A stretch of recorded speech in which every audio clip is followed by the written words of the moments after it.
이 국기가 어느 나라 국기죠? 이스라엘입니다.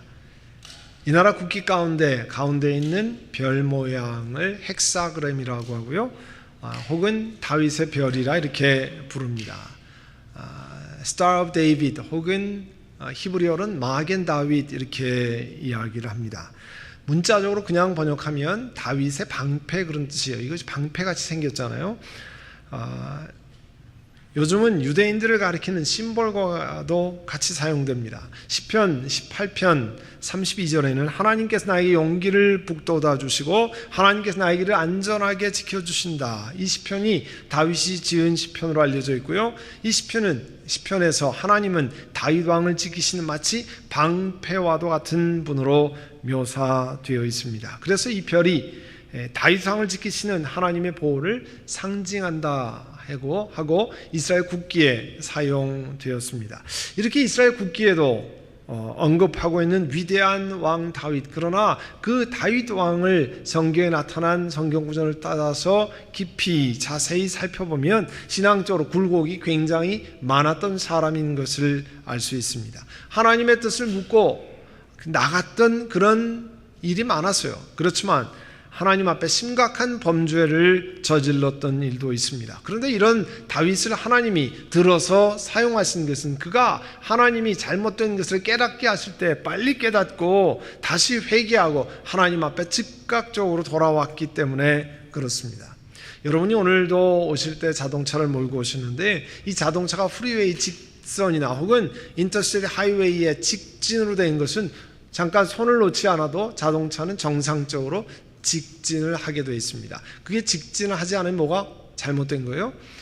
그런 것을 우리 그렇게 가도록 타이어의 기능을 만든 것을 toe in, toe out 앵글이라 이렇게 이야기해요.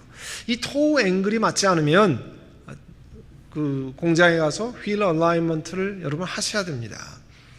올바른 각도로 다시 맞추셔야 돼요.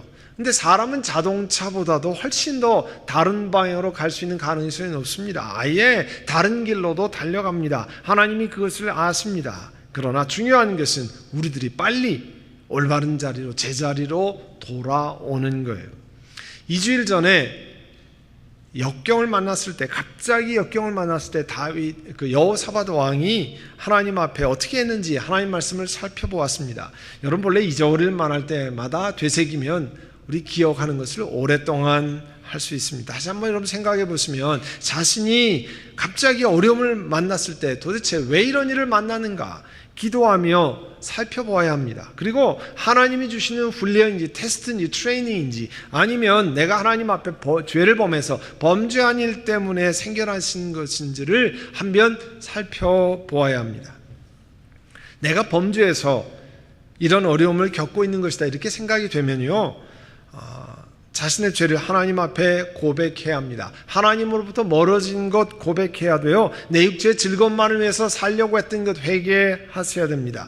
또 하나님께 불순종했던 것을 구체적으로 고백해야 합니다. 하나님께 멀어진 것 돌이켜야 합니다. 그러면 역대하 7장 14절에 하나님이 약속하신 것을 이루신다고 말씀했어요. 무슨 말씀하셨습니까? 역대하 7장 14절에 내 이름으로 일컫는 내 백성이 스스로 겸손해져서 기도하며 나를 찾고 악한 길에서 떠나면 내가 하늘에서 듣고 그 죄를 사하고 용서해주고 그 땅을 다시 번성시켜주겠다 이렇게 말씀하셨습니다.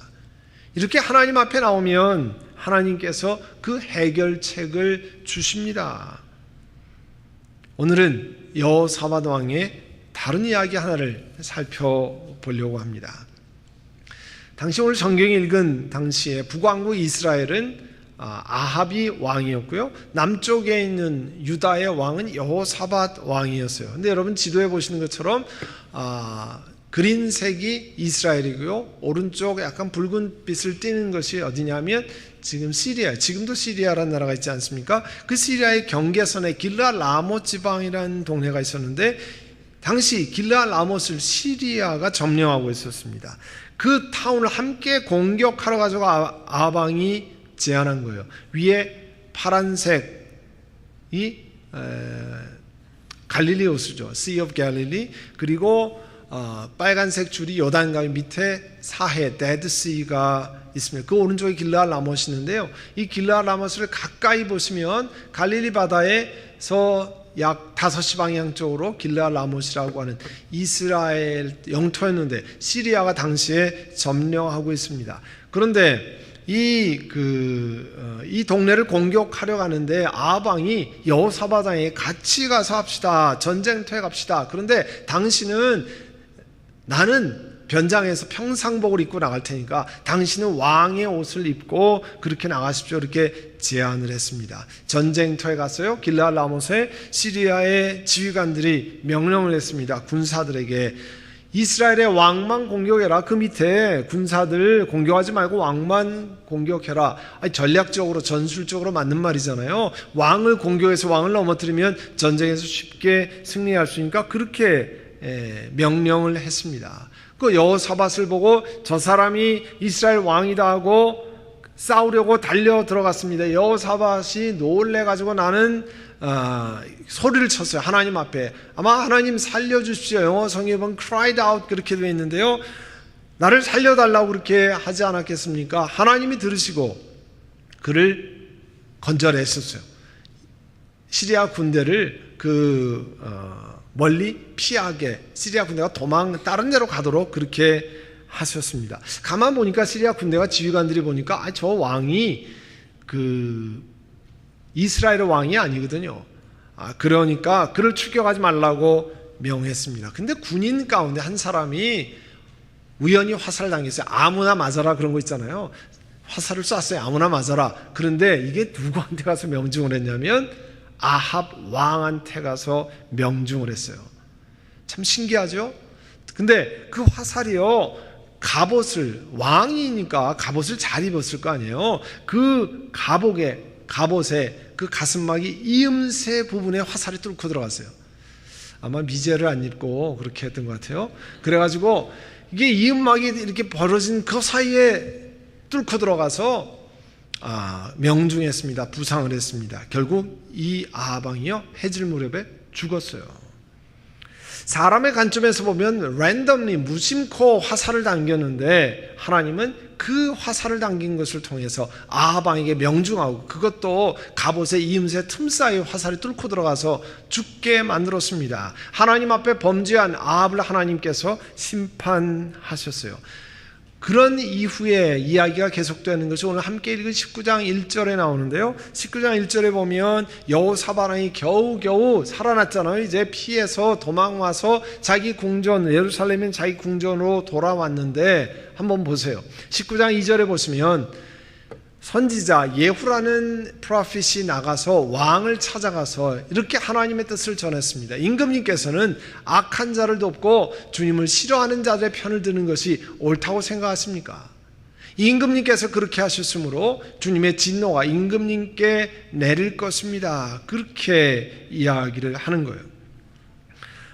그 얘기는 뭐냐면 도대체 어떻게 했길래 여호사밧 왕이 하나님의 예언자로부터 이런 질책을 듣게 되었습니까? 그 얘기가 역대하 17장에 나와 있어요. 집에 가셔서 이번 일주일 동안 역대하 17, 18, 19, 20장을 꼭 읽어보시길 바랍니다. 그 17장에 보시면 여호사밧은 유다 왕이 된 다음에 하나님을 전심으로 섬겼습니다. 하나님 말씀을 잘 지키려고 했습니다. 하나님의 뜻 가운데 걸어갔습니다. 그래서 역대하 17장 5절에 보시면요, 주님께서는 여호사밧이 다스린 나라를 굳건하게 해주셨다. 온 유다 백성이 여호사밧에게 선물을 바치니 그의 부귀와 영광이 대단하였다 그랬습니다. 그러니까 나라를 굳건하게 해주신 분은 하나님이시다 그런 뜻이에요.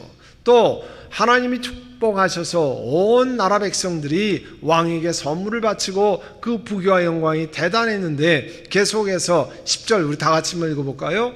유다의 주위에 있는 모든 나라는 유다를 보호하시는 주님이 두려워서 감히 여호사밧에게 싸움을 걸지 못했다. 어떻게 됐어요? 싸움을 걸지 못한 게 하나님이 강건하게 만드셔서 겁나서 여호사밧에게 싸움을 걸지 못한 거예요. 또 17장 11절 12절에 보면요, 당시 블레셋은 강국이었습니다. 근데 블레셋 사람들이 여호사밧에게 조공으로 예물을 바쳤고 아라비아 사람들이 짐승, 엄청나게 많은 짐승을 조공으로, 트리뷰스로 바쳤어요. 여호사밧의 세력이 점점 커졌다고 그랬습니다. 그뿐 아니라 유다 안에 요새를 세우고 또 스토리지, 창고를 만들었어요. 그만큼 나라가 부강했다, 그렇게 하는 거죠. 유다를 보호하시는 분이 하나님이신 것을 온 주변에 있는 나라들도 알았습니다.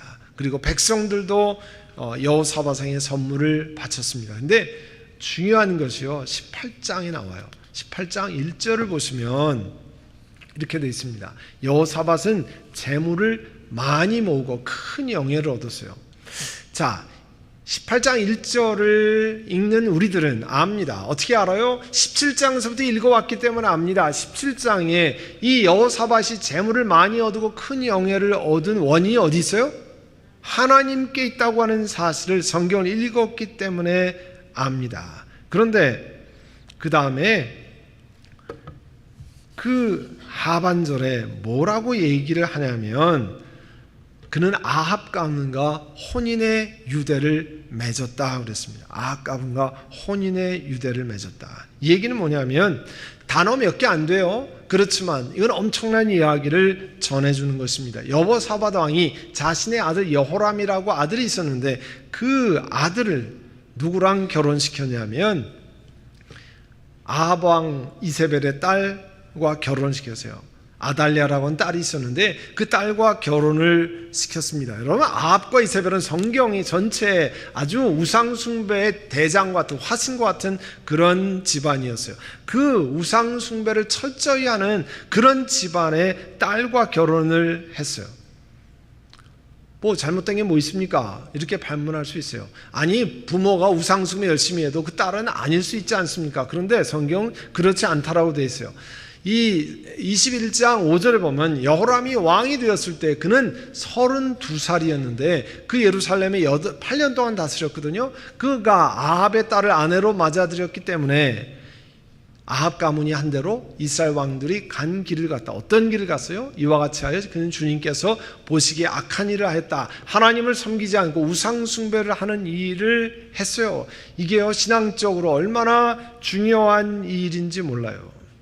그런데 우상 숭배 대를 이어가는 집안 딸을 결혼시켜서 하나님의 진노를 불러왔습니다. 하나님의 말씀은 여호사밧 왕이 재물을 얻게 되고 영예를 얻게 되고 높은 자리에 올라가게 된 것이 하나님께로부터 왔다는 거예요. 아주 길게 설명합니다. 그런데 여호사밧 왕은 그 당시에 이 고대 근동 Ancient Near Eastern이라고 하는 그 지역의 왕들이 했던 일, 이 정략적인 결혼이죠. 그 영어로 Marriage of Convenience라고 하는, 뭐 우리 조선 시대에도 있었고 일제 시대, 그 일본 압박 시대도 정략적으로 결혼시키는 그런 것들이 많잖아요. 그런 길을 택했습니다. 아니, 하나님 섬기는 일에 그렇게 열정이었던 여호사밧이 왜 그런 일을 했을까? 아마도 참 이해하기 어렵지만 우리가 추측해 보면 그 당시에 정치적으로 큰 세력을 얻으니까 이제 더 큰 세력을 얻기 위해서, 더 많은 것을 얻기 위해서 그런 일을 했을지도 모릅니다. 그러면 정말 여러분, 정략적인 결혼으로 인해서 여호사밧이 커다란 유익을 얻었습니까? 성경을 보면 이런 얘기가 나와요. 딸의 혼인이 끝난 몇 년 후에 오늘 처음에 앞에 이야기했던 그 아합 왕을, 사돈인 아합 왕을 방문했어요. 그리고 길르앗 라못 전쟁에 나가자고 해서 나갔습니다. 그런데 역대지하 18장에 보면요, 이 전쟁에 나가기 전에 선지자를 통해 묻습니다. 이것이 정말 나가면 괜찮은 거지 하나님께 묻는데 하나님 뭐라고 말씀하냐면 길르앗 라몬 전쟁에 가면 죽음이 기다리고 있다는 것을 알려줍니다. 여호사밧 왕이 알았어요. 그런데 이 길르앗 라못에 나가자고 하는 아합 왕, 사돈이고 또 정략적으로 결혼했기 때문에 거기를 거절 못했어요. 그리고 나갔습니다. 결과가 어떻게 됐습니까? 여러분, 아까 말씀드린 대로 무슨 일이 벌어졌어요? 죽기 일본 직전까지 갔습니다. 사실은 다 죽었어요. 그런데 하나님 불쌍해서 건져 주셨습니다. 여호사밧 왕이 재물이 모이고 높은 지위에 가면서 잠깐 잊어버린 거지 축복의 근원이 어디서 오냐를 잊어버렸어요. 자기가 나라 잘 다스려서 그런 게 아닙니다. 자기가 군사를 훈련 잘 시켜서 그런 게 아니라는 거예요. 아방의 딸을 며느리로 데리고 와서 아방과 동맹을 맺었기 때문에 나라가 부강해진 게 아닙니다. 백성들이 물건을 가져오고 사람들이 조공을 가져온 것, 그거 다 하나님이 보호하시는 것이고 하나님이 축복하시는 것을 잊어버렸어요. 역대하 19장 2절에는 뭐라고 말씀하냐면 하나님이 예언자를 보내서 뭐라고 책망했어요? 악한 자를 돕고 또 주님을 싫어하는 사람들의 편을 드는 것이 하나님 앞에 옳지 않다는 것을 말씀했습니다. 이거 대단히 중요한 얘기예요. 우리가 이 땅을 살아가면서도 하나님을 악하게 대하고 악한 일을 하는 것과 깊은 유대관계를 맺는 건 하나님을 무시하는 처사예요.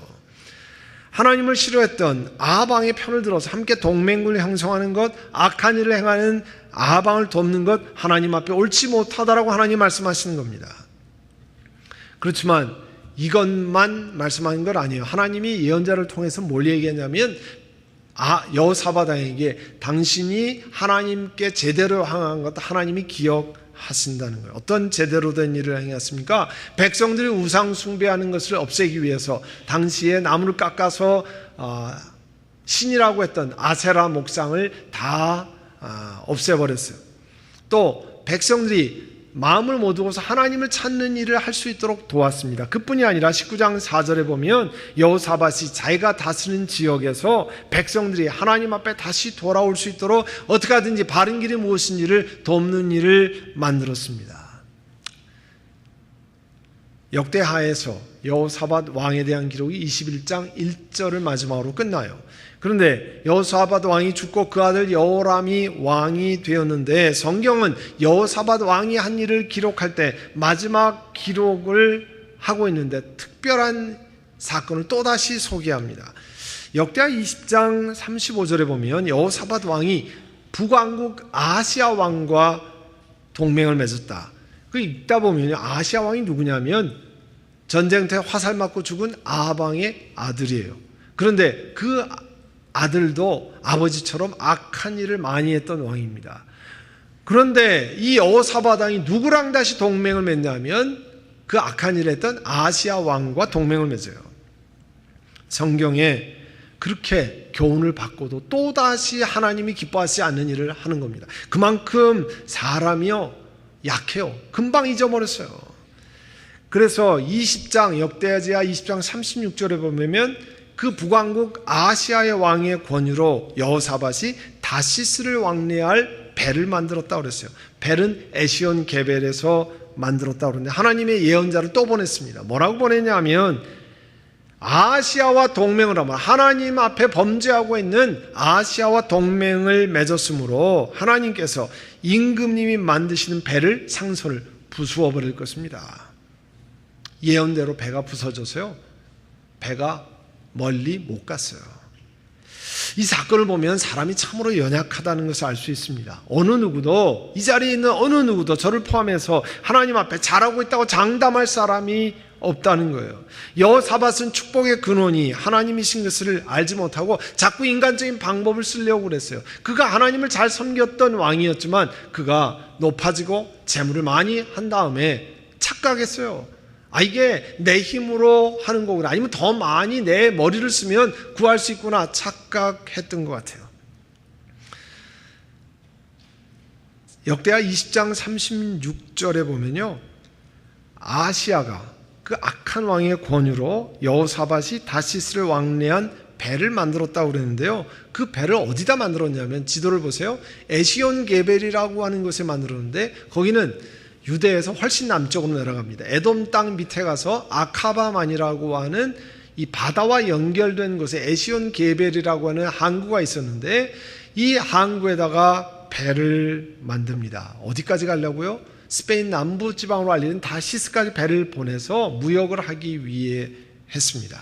그런데 이 똑같은 내용이 열왕기상 22장 48절에 보면 여호사밧이 이 아카바 밑으로 조금 내려가면 그 아라비아 반도 끝에 어떤 동네가 아니라 오빌이라고 하는데 거기에 금을 가져오려고 했다는 거예요. 이 부귀를 더 많이 누리기 위한 것이었어요. 그리고 배를 만들었지만 에시온개별에서 배가 파손해서 가지 못했다고 그랬어요. 그거 보면요, 지금 부유하게 되는데 더 부유하게 되는데 마음이 됐어요. 우리가 목마르다 하는데요, 이 물질, 권력 어디에 올라가면 되는 게 아니라 더 많이 얻고자 하는 거예요. 어떤 집사님이 그런 얘기 하셨어요. 이민 와서 하나님이 물질을 많이 주셔서 정말 목표한 것 이상으로 부유하게 됐어요. 그분이 직접 여러 사람 앞에 고백을 했습니다. 거기서 멈춰지지가 않더라는 거예요. 더 많이 갖고 싶더라는 거예요. 마치 소금물 먹은 것처럼 더 많이 갖고 싶은 욕망에 거기서 멈춰지지 않더라는 거예요. 그걸 여러 사람 앞에 직접 고백했어요. 그게 스탑되는 것이 아니라 더 갈증이, 물질에 대한 갈증이 더 많아서 더 부유하게 되고, 오늘 아마 이 여호사밧 왕도 그렇게 부자인데 금을 더 갖기 위해서 배를 만들었어요. 에시온 게벨이라고 하는 곳에서 배를 건조했어요. 근데 성경에 보면 에시온 게벨에서 배가 파손됐어요. 얼마 가지도 못하고 그 동네에서 배가 망가졌어요. 뭐 폭발물이 터졌다거나 테러가 일어났다거나 아니면 암초에 부딪혀서, 성경 그런 게 기록되어 있지 않은데 성경 뭐라고 기록되어 있냐면 하나님께서 그 상선을, 배를 부수어 버렸다고 그랬어요. 이게 보면요, 하나님이 아무것도 지켜보시지 않는 것 같지만 하나님이 그 삶의 모든 여정을 한 걸음 한 걸음 지키신다는 것을 알 수 있습니다. 임금님이 만드신 하나님 상선을 부수어 버릴 겁니다. 왜 그래요? 이유는 하나님이 싫어하시는 악한 왕인 아하시아와 동맹을 맺었기 때문이라는 거예요. 하나님은 하나님의 사람들이 축복이 어디서 오는가를 명확히 기억하시기를 원하십니다. 사람이 살아갈 수 있는 이동할 양식이 도대체 누구에서 오는가를 깨닫기를 원하시는 겁니다. 우리는 다 내가 한 것 같잖아요. 내 머리로 한 것 같고 내가 열심히 해서 한 것 같잖아요. 이스라엘 백성들이 이집트에 벗어났습니다. 그리고 광야에서 생활했어요. 이제 광야를 벗어나서 약속의 땅 가나안에 들어가기 전에 하나님 모세를 통해서 두 번째 계명, 그래서 듀트로노미입니다. 앞에 두는 두 개란 뜻이고 노머스, 노미, 이거는 율법이라, 러란 뜻이에요. 하나님이 두 번째 계명을 또 말씀드렸어요. 이스라엘 백성이 가나안 땅에 들어가기 전에 뭐라고 말씀했냐면 주 당신들의 하나님을 잊지 않도록 하십시오. 당신들이 배불리 먹고 좋은 집을 짓고 거기에서 살지라도 당신들이 소와 양이 번성하고 은과금이 많아져서 당신들의 재산이 늘어날지라도 혹시라도 교만한 마음이 생겨서 당신들을 이집트 땅에서 종살이하던 집에서 이끌어내신 주 당신들의 하나님을 잊어버린 일이 없도록 하십시오 했습니다. 이 말씀은 뒤집어서 얘기하면 뭐냐면 어느 때 사람들이 하나님을 잘 잊어버립니까? 그걸 말씀하고 있는 거예요. 어느 때 잊어먹어요? 배불리 먹고 좋은 집에 짓고 거기서 살 때 그런 뜻이에요. 어려울 때 하나님 앞에 나와서 기도하고 하나님 도와주시기를 원합니다. 하나님 문을 열어주시기를 원합니다. 하나님 함께 해주시기를 원합니다. 그때는 열심히 하나님을 찾습니다. 하나님 축복하셔서 문을 여셔서 귀한 것을 주시고, 우리로 말하면 넉넉하고 괜찮은 집에 살고 좋은 차를 타고 넉넉한 휴가를 즐길 수 있는 그때가 될 때 하나님을 잊어버린다는 거예요. 소와 양이 번성하고 은과 금이 많아져서 당신들의 재산이 늘어날 때, 비즈니스가 번창할 때입니다. 비즈니스가 바빠서 하나님 앞에 나올 시간이 없어요. 비즈니스가 잘 돼서 하나님을 섬길 시간이 없어요. 비즈니스가 넉넉해져서 주님 앞에 헌신할 시간이 모자라요? 없어요. 소위 잘 나갈 때 하나님을 잊기 쉽다는 거예요. 이러한 때 사람들에게 교만한 마음이 생겨난다는 겁니다. 어떠한 교만한 마음입니까? 이런 마음이 생겨난다는 거예요. 다 같이 읽어볼까요? 당신들이 마음속으로 이 재물은 내 능력과 내 손의 힘으로 모은 것이라고 생각할 것 같아서 걱정이 됩니다. 이게 모세를 통해서 저는, 모세가 걱정하는 겁니까? 하나님이 걱정하시는 거예요. 하나님이 이 재물 내 능력으로 내가 열심히 뛰어서 내가 두 잡, 쓰리 잡 뛰어가지고 내 지혜로 이렇게 해서 이만큼 모아놓은 것이다. 아니올시다. 그게 아닙니다. 하나님께서 그렇게 할 수 있는 은혜를 베푸셨다는 거예요. 더 정확히 뭐라고 말씀하냐면 주 당신들의 하나님이 여러분 조상에게 맹세하신 그 언약을 이루시려고 오늘 이렇게 재산을 모으도록 당신들에게 뭘 주었어요? 힘을 주었어요. 우리들에게 일할 수 있는 지혜를 주시고 용기를 주시고 열정을 주시고 아이디어를 주시고 네트워킹을 주시고 그렇게 하셨다는 거예요. 이걸 잊어버리고 하나님을 망각하기 쉽다는 거예요. 잘 되면, 잘 나가기 시작하면, 그러면 무슨 일이 벌어지냐면 하나님의 진노를 불러오신다는 거예요. 하나님의 백성인 경우에. 여러분, 여러분의 자녀인 경우에 제대로 하지 못하면 가만히 있습니까? 여러분 자녀들이 망하도록 가만히 놔둡니까? 여러분은 자녀들을 너무 사랑해서 자녀가 망하는 길을 가도 괜찮습니까? 아닙니다. 가만히 놔둘 수 없어요. 그래서 매를 들기도 하고 야단을 치기도 하고 심한 말을 하기도 합니다. 그렇게 하면 안 되기 때문에 하나님이 오늘 예언자를 보내서 여호사밧에게 그렇게 이야기하시는 겁니다. 하나님이 힘을 주셔서 여러분 재산을 모으는 겁니다. 하나님이 지혜를 주셔서 일터를 운영하는 겁니다. 직장 생활을 성공적으로 하는 것 하나님이 주시는 힘입니다. 그걸 망각하시면 안 됩니다. 하나님이 주신 지혜로 자녀들이 잘 크는 거지 여러분이 교육 방법이 탁월해서 여러분이 엄청나게 자녀를 잘 이렇게 가이드해서 그 길로 가서 아닙니다. 그렇게 다 할 수 있습니까? 어느 날 그런 길이 다 막히고 두 손 두 발 다 드는 날이 올 때 그 날이 오기 전에 먼저 하나님 앞에 나아가야 됩니다. 우리도 여호사밧 왕처럼 바른 길에서 벗어날 수 있습니다. 그러나 우리가 누리는 이 축복이 어디서 온 것인지, 하나님이 왜 이걸 주신 것인지, 하나님께서 오신 것인지 깊이 깨닫고 하나님 앞에 바로 서야 합니다. 이 모든 것을 우리에게 누리게 하시고 감사케 하신 우리 하나님이십니다. 그 하나님 앞에 겸손하게 나아가는 여러분 되시기를 간절히 바랍니다. 기도하겠습니다. 기도하실 때 오늘 들은 말씀을 기억하고 하나님 앞에 우리가 범죄한 거, 내 힘으로 내가 잘나서 내 지혜로 내가 이만큼 한 것 같다고 착각하고 이것이 나만을 위해서 사용하는 것 착각하는 그런 일이 없도록 하나님, 참으로 하나님이 하신 일입니다. 하나님께서 이러한 같은 것을 주셨습니다. 고백하고 회개하고 하나님 앞에 나아가는 시간을 우리 통성으로 기도하는 시간 같습니다. 사랑하는 주님, 우리가 어려울 때, 힘들 때 하나님께 낮아지고 하나님께 간절히 구하고 하나님의 도우심을 구했습니다. 여호사밧 왕이 구한 것처럼 저희도 구했습니다. 하나님께서 우리를 불쌍히 여기셔서 이민자로 이 땅을 살아갈 수 있게 하시고 건강을 주시고 용기를 주시고 물질을 주시고 직장 생활을 잘 할 수 있게 하셨습니다.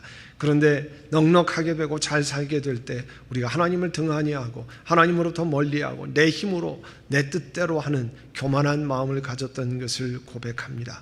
여호사밧 왕이 근원을 망각하고 자기의 정치적인 동맹으로 자기의 지혜로 나라를 부강하게 할 수 있고 또 더 부유하게 되기로 착각하는 일이 벌어졌습니다. 그때 하나님께서 그를 예언자를 보내서 책망하셨습니다. 하나님 오늘 하나님의 말씀을 통해서 우리 가운데 책망하게 하시고 바르게 하시는 그 말씀을 듣고 하나님 앞에 돌이키고 회개하고 낮아져서 축복의 근원이 우리 하나님께로부터 오는 것임을 바로 깨닫는 저희들 되게 하여 주시옵소서.